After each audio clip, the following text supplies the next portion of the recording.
Chapter 1. Now in the days of Ahasuerus, this is Ahasuerus who reigned from India even to Ethiopia, over 127 provinces. In those days, when the king Ahasuerus sat on the throne of his kingdom, which was in Susa the palace, in the 3rd year of his reign, he made a feast for all his princes and his servants, the army of Persia and Media, the nobles and princes of the provinces being before him. He displayed the riches of his glorious kingdom, and the honor of his excellent majesty many days, even 180 days. When these days were fulfilled, the king made a 7-day feast for all the people who were present in Susa the palace, both great and small, in the court of the garden of the king's palace. There were hangings of white and blue material, fastened with cords of fine linen, and purple to silver rings and marble pillars. The couches were of gold and silver, on a pavement of red, white, yellow, and black marble. They gave them drinks in golden vessels of various kinds, including royal wine in abundance, according to the bounty of the king. In accordance with the law, the drinking was not compulsory, for so the king had instructed all the officials of his house, that they should do according to every man's pleasure. Also Vashti the queen made a feast for the women in the royal house, which belonged to King Ahasuerus. On the 7th day, when the heart of the king was merry with wine, he commanded Mehuman, Biztha, Harbona, Bigtha, and Abagtha, Zethar, and Carcass, the 7 eunuchs who served in the presence of Ahasuerus the king, to bring Vashti the queen before the king wearing the royal crown, to show the people and the princes her beauty, for she was beautiful. But the queen Vashti refused to come at the king's commandment by the eunuchs. Therefore the king was very angry, and his anger burned in him. Then the king said to the wise men, who knew the times, for it was the king's custom to consult those who knew law and judgment. And next to him were Karshena, Shetha, Admatha, Tarshish, Meres, Marsina, and Memucan, the 7 princes of Persia and Media, who saw the king's face, and sat first in the kingdom. What shall we do to Queen Vashti according to law, because she has not done the bidding of the king Ahasuerus by the eunuchs? Memucan answered before the king and the princes, Vashti the queen has not done wrong to just the king, but also to all the princes, and to all the people who are in all the provinces of the king Ahasuerus. For this deed of the queen will become known to all women, causing them to show contempt for their husbands when it is reported. King Ahasuerus commanded Vashti the queen to be brought in before him, but she didn't come. Today, the princesses of Persia and Media, who have heard of the queen's deed, will tell all the king's princes. This will cause much contempt and wrath. If it pleases the king, let a royal commandment go from him, and let it be written among the laws of the Persians and the Medes, so that it cannot be altered, that Vashti may never again come before King Ahasuerus, and let the king give her royal estate to another, who is better than she. When the king's decree, which he shall make, is published throughout all his kingdom, for it is great, all the wives will give their husbands honor, both great and small. This advice pleased the king and the princes, and the king did according to the word of Memucan. For he sent letters into all the king's provinces, into every province according to its writing, and to every people in their language, that every man should rule his own house, speaking in the language of his own people. Esther. Chapter 2. After these things, when the wrath of King Ahasuerus was pacified, he remembered Vashti and what she had done, and what was decreed against her. Then the king's servants who served him said, Let beautiful young virgins be sought for the king. Let the king appoint officers in all the provinces of his kingdom, that they may gather together all the beautiful young virgins to the citadel of Susa, to the women's house, to the custody of Higai the king's eunuch, keeper of the women. Let cosmetics be given them. And let the maiden who pleases the king be queen, instead of Vashti. The thing pleased the king, and he did so. There was a certain Jew in the citadel of Susa whose name was Mordecai, the son of Jair, the son of Shimei, the son of Kish, a Benjamite, who had been carried away from Jerusalem with the captives, who had been carried away with Jeconiah king of Judah, whom Nebuchadnezzar the king of Babylon had carried away. He brought up Hadassah, that is, Esther, his uncle's daughter, for she had neither father nor mother. The maiden was fair and beautiful, and when her father and mother were dead, Mordecai took her for his own daughter. So, when the king's commandment and his decree was heard, and when many maidens were gathered together to the citadel of Susa, to the custody of Higai, Esther was taken into the king's house, to the custody of Higai, keeper of the women. The maiden pleased him, and she obtained kindness from him. He quickly gave her cosmetics and her portions of food, and the 7 choice maidens, who were to be given her out of the king's house. He moved her and her maidens to the best place in the women's house. Esther had not made known her people nor her relatives, because Mordecai had instructed her that she should not make it known. Mordecai walked every day in front of the court of the women's house to find out how Esther was doing and what would become of her. Each young woman's turn came to go in to King Ahasuerus after her purification for 12 months, for so were the days of their purification accomplished, 6 months with oil of myrrh, and 6 months with sweet fragrances, and with preparations for beautifying women. The young woman then came to the king like this. Whatever she desired was given her to go with her out of the women's house to the king's house.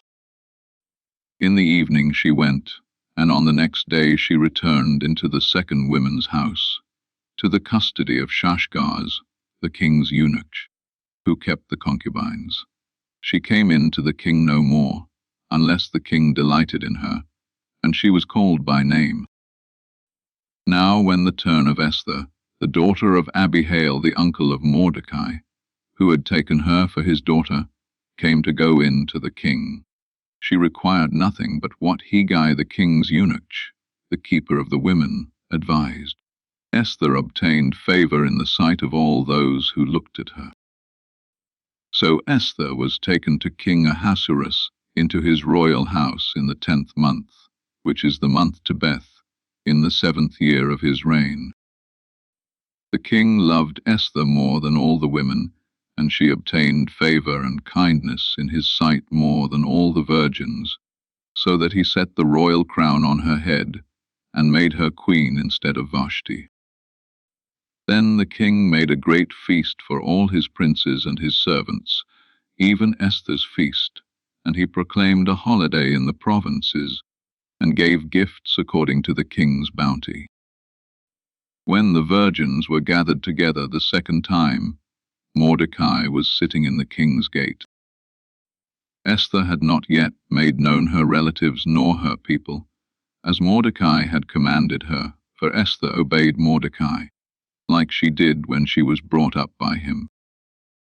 In those days, while Mordecai was sitting in the king's gate, 2 of the king's eunuchs, Bigthan and Teresh, who were doorkeepers, were angry, and sought to lay hands on the king Ahasuerus. This thing became known to Mordecai, who informed Esther the queen, and Esther informed the king in Mordecai's name. When this matter was investigated, and it was found to be so, they were both hanged on a gallows, and it was written in the book of the Chronicles, in the king's presence. Esther, chapter 3.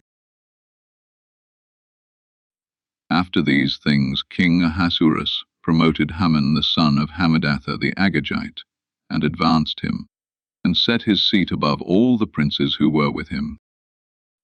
All the king's servants who were in the king's gate bowed down and paid homage to Haman, for the king had so commanded concerning him. But Mordecai didn't bow down or pay him homage. Then the king's servants who were in the king's gate said to Mordecai, "Why do you disobey the king's commandment?" Now it came to pass, when they spoke daily to him, and he didn't listen to them, that they told Haman, to see whether Mordecai's reason would stand, for he had told them that he was a Jew. When Haman saw that Mordecai didn't bow down nor pay him homage, Haman was full of wrath. But he scorned the thought of laying hands on Mordecai alone, for they had made known to him Mordecai's people. Therefore Haman sought to destroy all the Jews who were throughout the whole kingdom of Ahasuerus, even Mordecai's people. In the first month, which is the month Nisan, in the 12th year of King Ahasuerus, they cast pur, that is, the lot, before Haman from day to day, and from month to month, and chose the 12th month, which is the month Adar. Haman said to King Ahasuerus, "There is a certain people scattered abroad, and dispersed among the peoples in all the provinces of your kingdom, and their laws are different from other peoples. They don't keep the king's laws. Therefore it is not for the king's profit to allow them to remain. If it pleases the king, let it be written that they be destroyed, and I will pay 10,000 talents of silver into the hands of those who are in charge of the king's business, to bring it into the king's treasuries." The king took his ring from his hand, and gave it to Haman the son of Hammedatha the Agagite, the Jews' enemy. The king said to Haman, "The silver is given to you, the people also, to do with them as it seems good to you." Then the king's scribes were called in on the first month, on the 13th day of the month, and all that Haman commanded was written to the king's local governors, and to the governors who were over every province, and to the princes of every people, to every province according to its writing, and to every people in their language.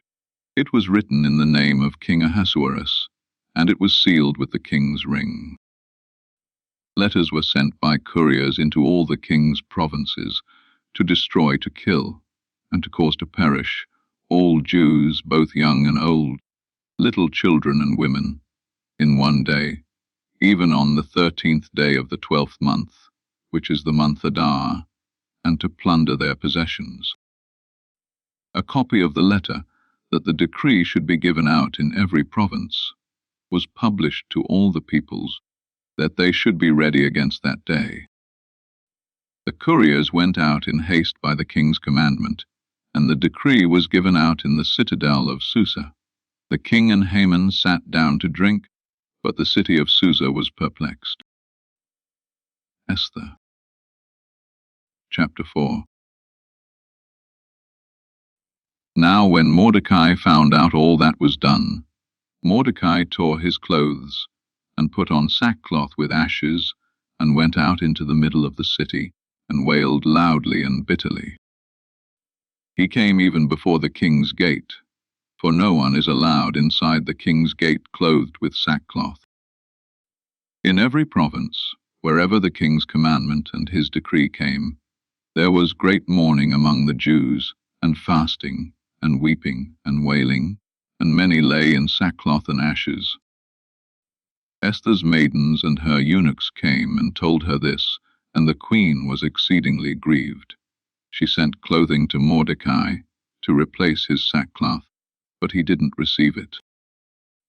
Then Esther called for Hathach, one of the king's eunuchs, whom he had appointed to attend her, and commanded him to go to Mordecai, to find out what this was and why it was. So Hathach went out to Mordecai, to the city square which was before the king's gate. Mordecai told him of all that had happened to him, and the exact sum of the money that Haman had promised to pay to the king's treasuries for the destruction of the Jews.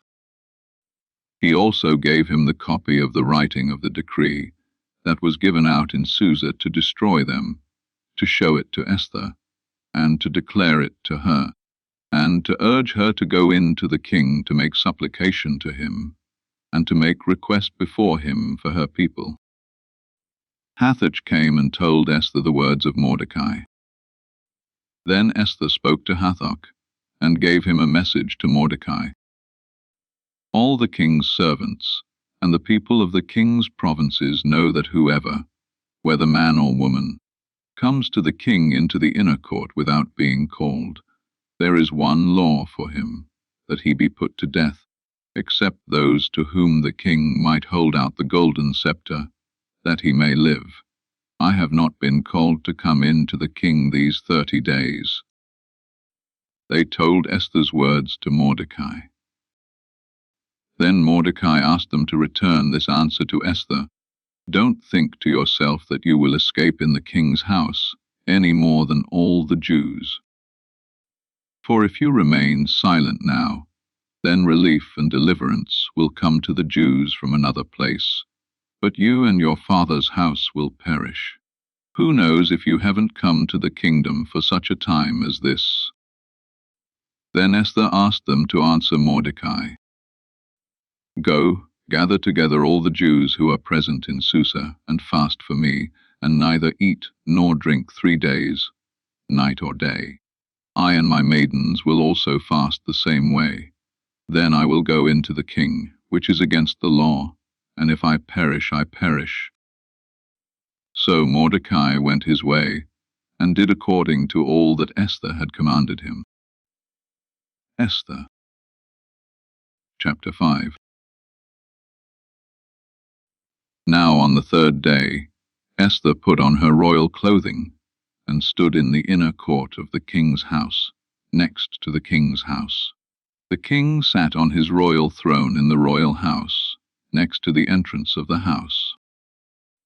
When the king saw Esther the queen standing in the court, she obtained favor in his sight, and the king held out to Esther the golden scepter that was in his hand. So Esther came near and touched the top of the scepter. Then the king asked her, What would you like, Queen Esther? What is your request? It shall be given you even to the half of the kingdom. Esther said, If it seems good to the king, let the king and Haman come today to the banquet that I have prepared for him. Then the king said, Bring Haman quickly, so that it may be done as Esther has said. So the king and Haman came to the banquet that Esther had prepared. The king said to Esther at the banquet of wine, What is your petition? It shall be granted you. What is your request? Even to the half of the kingdom it shall be performed. Then Esther answered and said, My petition and my request is this. If I have found favor in the sight of the king, and if it pleases the king to grant my petition, and to perform my request, let the king and Haman come to the banquet that I will prepare for them, and I will do tomorrow as the king has said. Then Haman went out that day joyful and glad of heart. But when Haman saw Mordecai in the king's gate, that he didn't stand up nor move for him, he was filled with wrath against Mordecai. Nevertheless Haman restrained himself and went home. There he sent and called for his friends and Zeresh his wife. Haman recounted to them the glory of his riches, the multitude of his children, all the things in which the king had promoted him, and how he had advanced him above the princes and servants of the king. Haman also said, Yes, Esther the queen, let no man come in with the king to the banquet that she had prepared but myself, and tomorrow I am also invited by her together with the king. Yet all this avails me nothing, so long as I see Mordecai the Jew sitting at the king's gate. Then Zeresh his wife and all his friends said to him, Let a gallows be made 50 cubits high, and in the morning speak to the king about hanging Mordecai on it. Then go in merrily with the king to the banquet. This pleased Haman, so he had the gallows made. Esther, chapter 6. On that night, the king couldn't sleep. He commanded the book of records of the chronicles to be brought, and they were read to the king. It was found written that Mordecai had told of Bigthana and Teresh, two of the king's eunuchs, who were doorkeepers, who had tried to lay hands on the king Ahasuerus.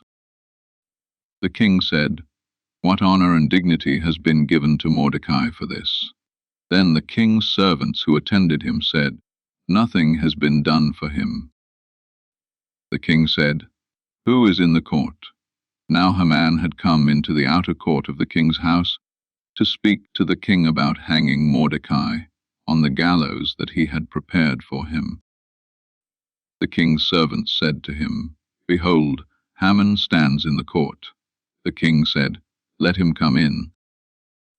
So Haman came in. The king said to him, "What shall be done to the man whom the king delights to honor?"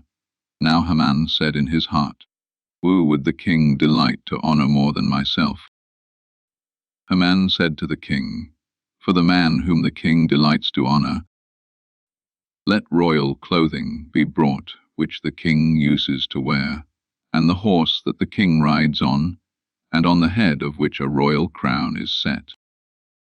Let the clothing and the horse be delivered to the hand of one of the king's most noble princes, that they may array the man whom the king delights to honor with them, and have him ride on horseback through the city square, and proclaim before him, 'Thus it shall be done to the man whom the king delights to honor.'"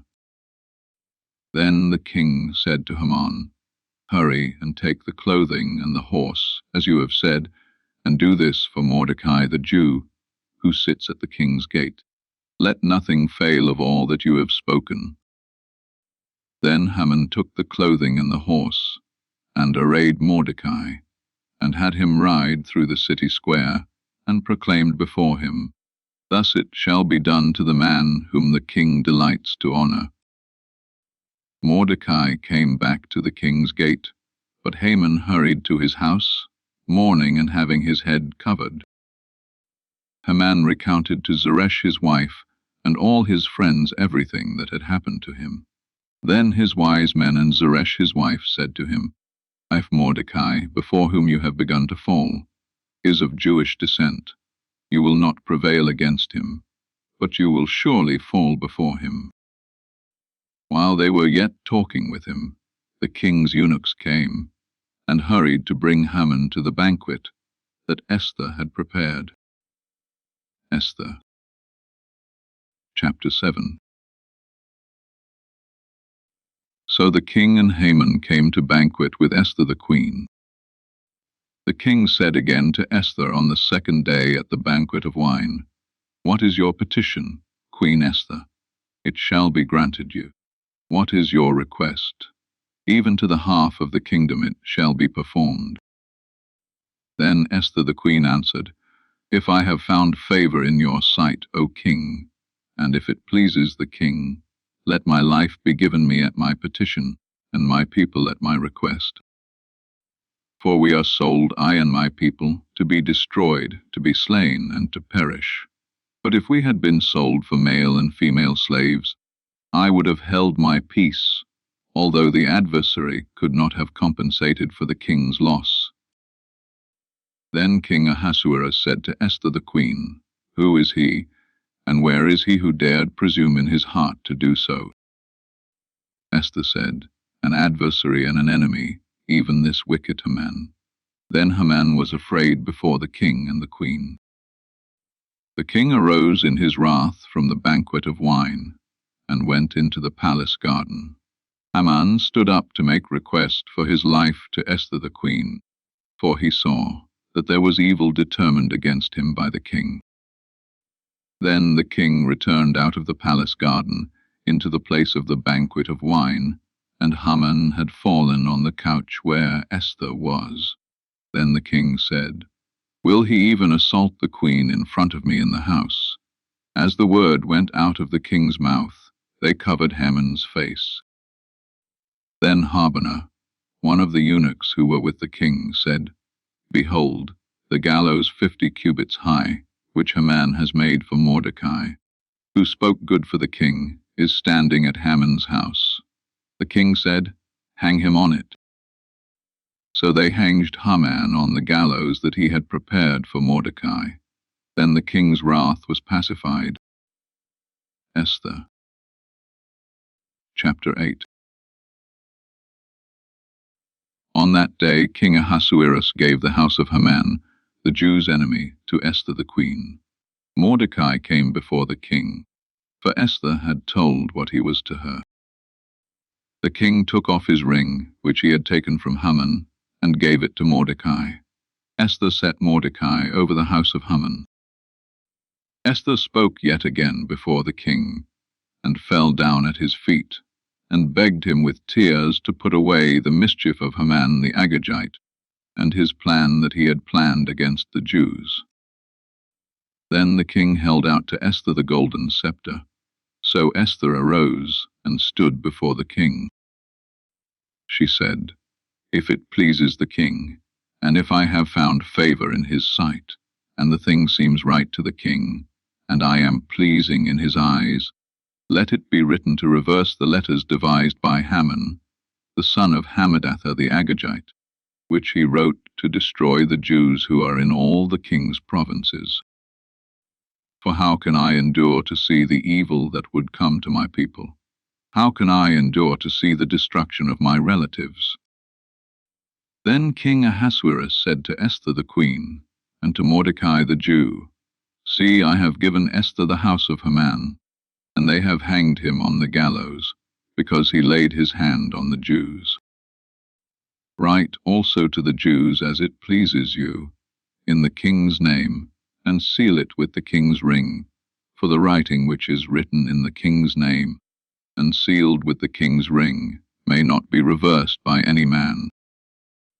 Then the king's scribes were called at that time, in the 3rd month, which is the month Sivan, on the 23rd day of the month, and it was written according to all that Mordecai commanded to the Jews, and to the local governors, and the governors and princes of the provinces, which are from India to Ethiopia, 127 provinces, to every province according to its writing, and to every people in their language, and to the Jews in their writing, and in their language. He wrote in the name of King Ahasuerus, and sealed it with the king's ring, and sent letters by courier on horseback, riding on royal horses that were bred from swift steeds. In those letters, the king granted the Jews who were in every city to gather themselves together, and to defend their lives, to destroy, to kill, and to cause to perish all the power of the people and province that would assault them, their little ones and women, and to plunder their possessions. On one day in all the provinces of King Ahasuerus, on the 13th day of the 12th month, which is the month Adar, a copy of the letter, that the decree should be given out in every province, was published to all the peoples, that the Jews should be ready for that day to avenge themselves on their enemies. So the couriers who rode on royal horses went out, hastened and pressed on by the king's commandment. The decree was given out in the citadel of Susa. Mordecai went out of the presence of the king in royal clothing of blue and white, and with a great crown of gold, and with a robe of fine linen and purple, and the city of Susa shouted and was glad. The Jews had light, gladness, joy, and honor. In every province and in every city, wherever the king's commandment and his decree came, the Jews had gladness, joy, a feast and a holiday. Many from among the peoples of the land became Jews, for the fear of the Jews had fallen on them. Esther. Chapter 9. Now in the 12th month, which is the month Adar, on the 13th day of the month, when the king's commandment and his decree came near to be put in execution, on the day that the enemies of the Jews hoped to conquer them. But it turned out that the opposite happened, that the Jews conquered those who hated them. The Jews gathered themselves together in their cities, throughout all the provinces of the king Ahasuerus, to lay hands on those who wanted to harm them. No one could withstand them, because the fear of them had fallen on all the people. All the princes of the provinces, the local governors, and those who did the king's business helped the Jews, because the fear of Mordecai had fallen on them. For Mordecai was great in the king's house, and his fame went out throughout all the provinces, for the man Mordecai grew greater and greater. The Jews struck all their enemies with the stroke of the sword, and with slaughter and destruction, and did what they wanted to those who hated them. In the citadel of Susa, the Jews killed and destroyed 500 men. They killed Parshandatha, Dalphon, Aspatha, Poratha, Adalia, Aridatha, Parmashta, Arisai, Aridai, and Vaizatha, the 10 sons of Haman, the son of Hammedetha, the Jews' enemy, but they didn't lay their hand on the plunder. On that day, the number of those who were slain in the citadel of Susa was brought before the king. The king said to Esther the queen, "The Jews have slain and destroyed 500 men in the citadel of Susa, including the 10 sons of Haman. What then have they done in the rest of the king's provinces? Now what is your petition? It shall be granted you. What is your further request? It shall be done."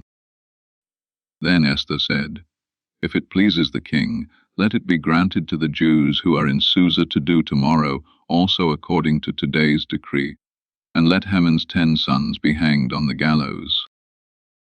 The king commanded this to be done. A decree was given out in Susa, and they hanged Haman's 10 sons. The Jews who were in Susa gathered themselves together on the 14th day, also of the month Adar, and killed 300 men in Susa, but they didn't lay their hand on the plunder. The other Jews who were in the king's provinces gathered themselves together, defended their lives, had rest from their enemies, and killed 5,000 of those who hated them, but they didn't lay their hand on the plunder. This was done on the 13th day of the month Adar, and on the 14th day of that month they rested, and made it a day of feasting and gladness. But the Jews who were in Susa assembled together on the 13th, and on the 14th days of the month, and on the 15th day of that month they rested, and made it a day of feasting and gladness. Therefore the Jews of the villages, who live in the unwalled towns, make the 14th day of the month Adar a day of gladness and feasting, a holiday, and a day of sending presents of food to one another. Mordecai wrote these things, and sent letters to all the Jews who were in all the provinces of the king Ahasuerus, both near and far, to enjoin them that they should keep the 14th and 15th days of the month Adar yearly, as the days in which the Jews had rest from their enemies, and the month which was turned to them from sorrow to gladness, and from mourning into a holiday, that they should make them days of feasting and gladness, and of sending presents of food to one another, and gifts to the needy. The Jews accepted the custom that they had begun, as Mordecai had written to them, because Haman the son of Hammedatha, the Agagite, the enemy of all the Jews, had plotted against the Jews to destroy them, and had cast that is the lot, to consume them and to destroy them. But when this became known to the king, he commanded by letters that his wicked plan, which he had planned against the Jews, should return on his own head, and that he and his son should be hanged on the gallows. Therefore they called these days Purim, from the word Pur, Therefore, because of all the words of this letter, and of that which they had seen concerning this matter, and that which had come to them, the Jews established and imposed on themselves, on their descendants, and on all those who joined themselves to them, so that it should not fail that they would keep these 2 days according to what was written, and according to its appointed time every year, and that these days should be remembered and kept throughout every generation, every family, every province, and every city, and that these days of Purim should not fail from among the Jews, nor their memory perish from their offspring. Then Esther the queen, the daughter of Abihail, and Mordecai the Jew wrote with all authority to confirm this second letter of Purim. He sent letters to all the Jews in the 127 provinces of the kingdom of Ahasuerus with words of peace and truth, to confirm these days of Purim in their appointed times, as Mordecai the Jew and Esther the queen had decreed, and as they had imposed upon themselves, and their descendants in the matter of the fastings and their mourning. The commandment of Esther confirmed these matters of Purim, and it was written in the Book of Esther.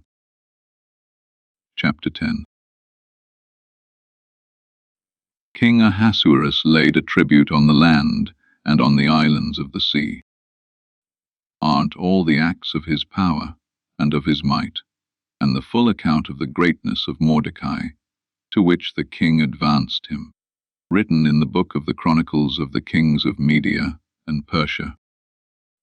For Mordecai the Jew was next to King Ahasuerus, and great among the Jews, and accepted by the multitude of his brothers, seeking the good of his people, and speaking peace to all his descendants.